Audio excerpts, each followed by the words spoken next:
Sehingga kan dia berasa ada datang malaikat sampaikan wahyu untuk dia. Itu cara dia orang nulis. Okay? Jadi di dalam, subhanallah tuan-tuan dan puan, seperti yang kita sebut tadi, hadis Nabi ini dia wahyu daripada Allah Jalla wa'ala. Tuduhan itu, tuduhan orientalis sekarang itu dijawab di dalam hadis ini. Sebab malaikat peluk Nabi kuat sampai dia tak boleh bernafas, untuk membuktikan pada dia ini bukan mimpi, ini benar-benar terjadi. Macam kita kan, saya masa pergi Mekah dengan tuan-tuan, saya tak pernah tinggal anak lama. Kami pergi Mekah lebih daripada 40 hari. Bila duduk di masjid tu, kadang-kadang kita terlelap sikit kan. Dengar kadang-kadang suara macam anak kita panggil, Abah.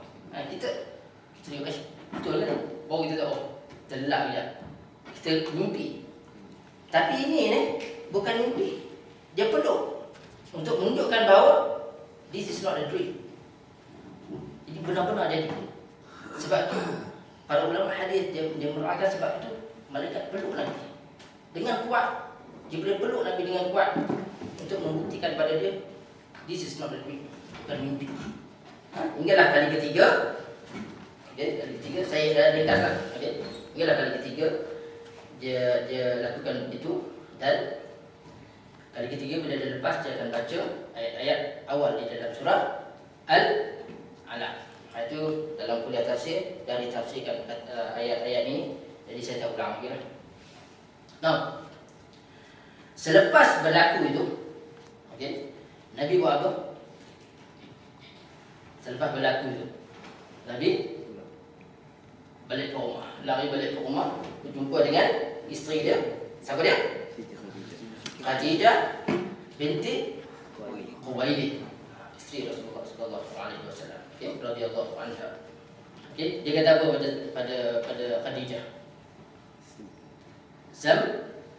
Zammiluni, selimutkan aku. Okay. Now, ada kadang-kadang orang dia tafsir yang cara tak betul sikit lah, tak berapa tepat. Dia kata selepas ni lah, lepas lah disebut Zammiluni lah, maka turunnya surah Al-Muzammil. Tak betul lah. Bukan insiden ini. Dia ada satu lagi insiden selepas ini. Bukan insiden ini.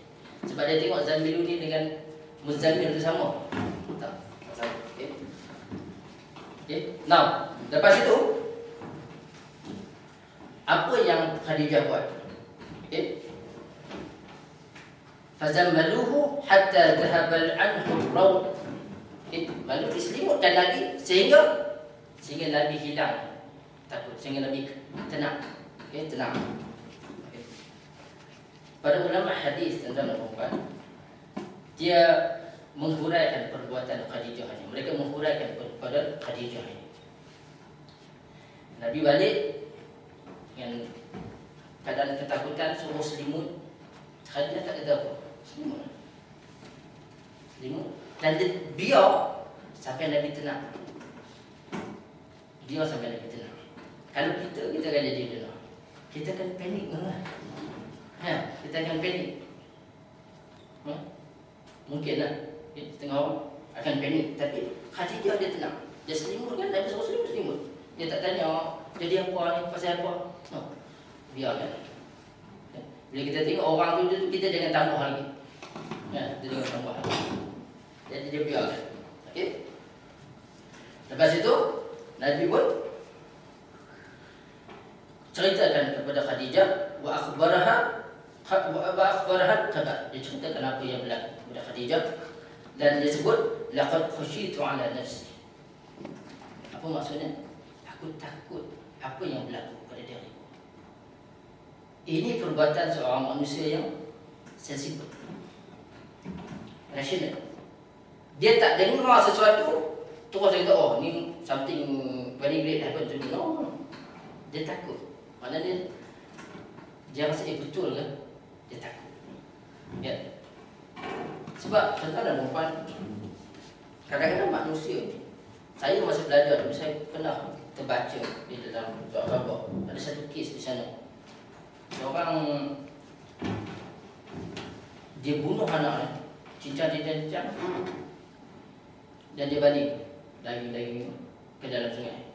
Bila orang tanya, dia bawa ke mahkamah. Dia kata, aku dengar Tuhan suruh aku buat ini. Orang Kristian dia. Jadi, kalau kita mendengar sesuatu, tuan-tuan, seorang yang sensible seperti Nabi, dia tak boleh kata, oh terus ini mesti something great. Dia takut. Kita tengok bahawa apa yang berlaku pada Nabi ini berlaku merupakan satu yang sensible. Dia rasa takut. Dia rasa takut. Apa yang berlaku pada dia? Laqad khasyitu ala nafsi. Nah, selepas itu untuk menenangkan dia, Khadijah menceritakan tentang Khadijah kata, wallah ma yukhzika Allah abada. Wallah, apa maksud Allah? Dengan nama Allah. Bersumpah dengan nama Allah. Wallah. Pelik tak rasa? Nabi bawa Islam ni? Tak bawa Islam. Tapi Khadijah kata apa? Allah. Sebab tu kita kalau belajar akidah tentang perempuan, kita tak penting sebenarnya untuk bagi tahu orang Allah tu Tuhan. Tuhan ni, kebanyakan manusia dalam dunia ni terima Tuhan tu ada. Kebanyakan manusia menerima Tuhan tu ada. Dan untuk kalau perjuangan Nabi ni untuk bangsa Arab pada masa itu mengaku bahawa Allah itu Tuhan, tak perlu. Sebab apa? Khadijah dah sebut Allah. Dah sebut dah. Jadi maknanya untuk semata-mata kita mengaku Allah itu Tuhan, belum selesai masalah.